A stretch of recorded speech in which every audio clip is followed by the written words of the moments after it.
शुरुआत यूजीसी के नए नियम की वजह से बीजेपी किस तरह मुश्किल में फंस गई है उससे करते हैं।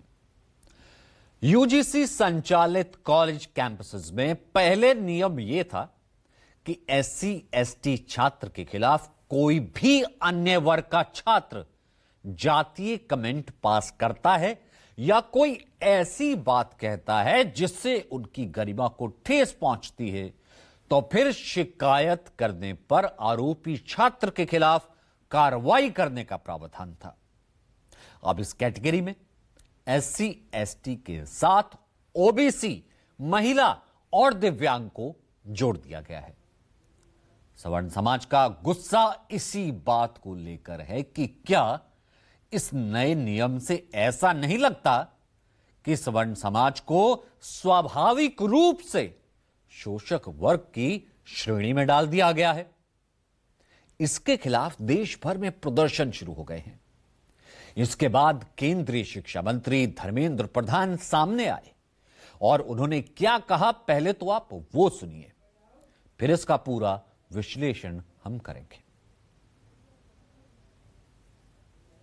एक बात बहुत विनम्रता से आश्वस्त करना चाहता हूं, किसी को उत्पीड़न होने नहीं दिया जाए, कोई भेदभाव नहीं होगा, कोई डिस्क्रिमिनेशन के नाम पे किसी को भी मिसयूज करने का अधिकार नहीं रहेगा।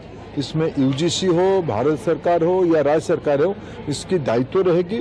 मैं आश्वस्त करता हूं, उसको जो व्यवस्था हुई है, भारत की कुछ भी व्यवस्था हो, संविधान की परिधि के अंदर होगा। और ये जो विषय आई है, ये तो सुप्रीम कोर्ट की निगरानी में व्यवस्था है। इसमें आश्वस्त मैं फील करना चाहता हूं, कोई भी किसी के ऊपर भी अत्याचार या किसी को भी भेदभाव नहीं किया जाएगा।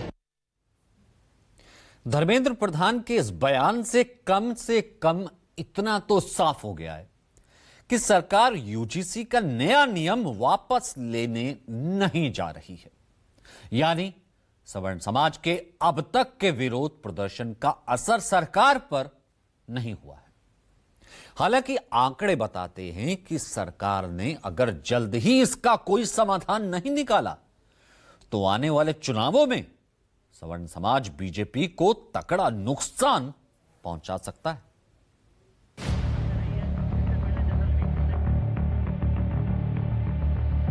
दो 2024 के लोकसभा चुनाव में जब बीजेपी का ग्राफ 240 पर ही सिमट गया तो उस वक्त कहा गया कि सवर्ण वोटरों की वजह से ही बीजेपी यहां तक पहुंच पाई, नहीं तो बीजेपी की सीटों की संख्या और नीचे जा सकती थी।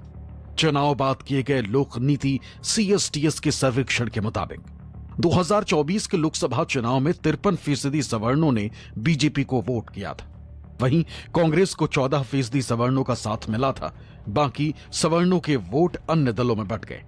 इससे पहले 2019 के चुनाव में भी बीजेपी को 53% सवर्णों ने वोट किया था।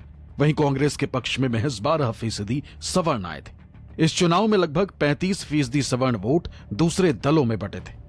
साफ है कि 2024 में बीजेपी को सवर्णों का साथ बरकरार रहा, इसीलिए केंद्र की सत्ता में पार्टी बरकरार रह पाई। कमोवेश यही हालत यूपी के विधानसभा चुनावों में। उत्तर प्रदेश के जातीय समीकरण की बात करें तो यहां तकरीबन 20% सवर्ण आबादी, जो बीजेपी का कोर वोट बैंक माने जाते, जिसमें 10% ब्राह्मण, 5% राजपूत, 2% वैश्य और 2% भूमिहार शामिल है। चुनाव के लिहाज से देखें तो 2022 के विधानसभा चुनाव में 89% ब्राह्मणों ने बीजेपी गठबंधन को वोट दिया था, जबकि इससे पहले 2017 में 83% ब्राह्मणों ने ही बीजेपी गठबंधन के पक्ष में मतदान किया था। यानी 17 के मुकाबले 22 में 6% ज्यादा ब्राह्मणों ने बीजेपी को वोट किया। वहीं 2022 में महज 6% ब्राह्मणों ने ही समाजवादी पार्टी के गठबंधन को वोट किया, जबकि 2017 में 7% ब्राह्मणों ने एसपी गठबंधन को वोट दिया था।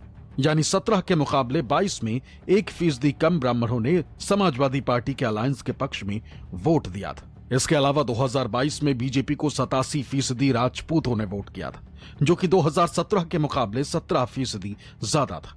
2017 में बीजेपी गठबंधन को 70% राजपूतों ने वोट दिया था। वहीं 2022 में महज 7% राजपूतों ने एसपी गठबंधन को वोट दिया था, जबकि 2017 में 11% राजपूतों ने एसपी गठबंधन के पक्ष में वोट दिया था। यानी 17 के मुकाबले 22 में 4% कम राजपूतों ने समाजवादी पार्टी के गठबंधन को वोट दिया था। बाकी सवर्ण जातियों का वोटिंग पैटर्न भी यूपी में लगभग यही था, जिसका फायदा यह हुआ कि यूपी में बीजेपी लगातार दूसरी बार सरकार बनाने में सफल रही। लेकिन अब वही लोग कह रहे हैं कि अब बहुत हुआ। हमने वोट दिया, हमने आपके झंडे ढोए, हमने आपकी सरकार बनाई और आपने हमारे खिलाफ जाकर के हमारे खिलाफ बिल लाए, कानून पास किए। हम अब चुप नहीं रहेंगे, किसी भी प्रकार से चुप नहीं रहेंगे। नौजवान साथियों, आप सब भी देखिए कि यहाँ पर एकत्रित हुए सभी जागरूक लोगों का उत्साह देख सकते हैं आप लोग कि अपने अधिकारियों के प्रति सवर्ण समाज हमारा किस तरीके से जागृत हो रहा है।